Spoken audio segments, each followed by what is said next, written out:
Today on The Caucus, as Newt Gingrich officially enters the race for president, we take a closer look. Columnist Matt Bai answers reader questions about his nascent campaign, and Catherine Q. Seeley, who covered Mr. Gingrich in the 1990s, reflects on the politician she remembers. I do believe that we have an extraordinarily fundamental choice to make about the very future of this country. My column about Newt Gingrich yesterday and his presidential campaign brought a huge array of responses. This was about his sense of himself and history and why he believes himself to be a very consequential player in the history of his time and therefore a viable candidate for president. And we wanted to address a few of the questions today. The first one I picked here is from Perry M. in St. Louis. Perry commented online. He said, "Do we need another old guy to run for GOP president again? How many times do we need to vote for white-haired dolts who think it's my turn?" Well, I don't know if I'd call Newt Gingrich a white-haired dolt, actually, but I do think there's a very valid point here about generation. If you look at the Republican field as it's beginning to shape up, there was a first debate last week, and maybe the only top-tier candidate in that stage might have been Tim Pawlenty, the governor of Minnesota. But then look at the other potential top-tier candidates, let's say Mitt Romney, perhaps John Huntsman, the former governor of Utah, perhaps Mitch Daniels, the sitting governor of Indiana.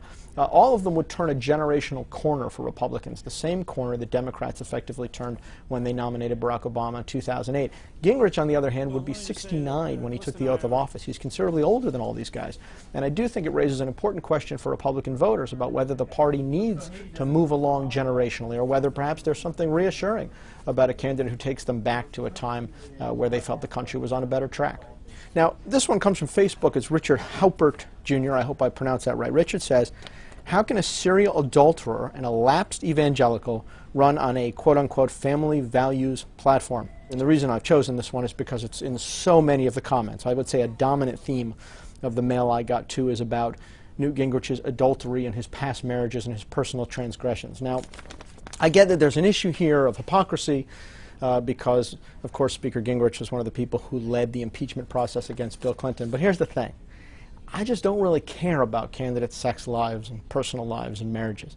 And I think voters care less and less. Now, you can go to like a million blogs and they'll talk all about his past transgressions and his personal life and whether it matters to voters and all of that. You're just not really going to find it in my work. Now, the final thing I want to address is Dave in New Jersey. Dave commented online on the piece, and he said, "Never was a fan of Newt, but to all those who are discounting his chances, remember one thing. Who would have thought in 2007 that a black junior senator from Illinois would be president the following year?" Dave, I commend you because I think this is a really excellent point for all of us to remember, covering it and reading about it, which is we have no idea at this point of the process who's a viable candidate and who isn't. With the possible exception of Donald Trump. I would say Donald Trump is probably not going to get the Republican nomination. And actually Herb Cain. He's going to lose too.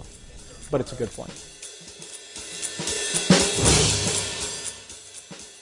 I came to Washington in 1994 with the Times. At that point, Newt was already in Congress, and it was clear he was setting a national agenda, campaigning to be not just speaker, but sort of leader of the party. We have a contract with America. We had 330 candidates sign the contract. We put it in TV Guide as a full-page ad. He was better at that, at sort of the outside oppositional role, than in the role of actually governing. One of the stories that I think really illustrates a lot about Newt's temperament was after the government shutdown in the mid-90s. He told a story. He came to a print breakfast one morning, and he suddenly told us that he had really been miffed on an overseas trip with President Clinton on Air Force One. He had been relegated to the back of the plane. He had to come up the back steps. He had expected the president to use this time to negotiate with him about the budget, and the president wasn't interested.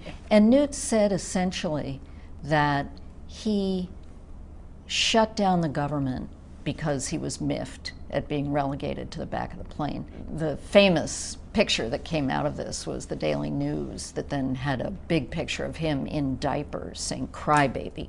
I don't think it was necessarily his doing that was a mistake. I think he does have a very grandiose sense of himself. He sees himself in this great tradition of political history, you know, as one of the greats stalking the earth. He did kind of go off into the wilderness, and that's what's interesting now, is that his last campaign was in '98.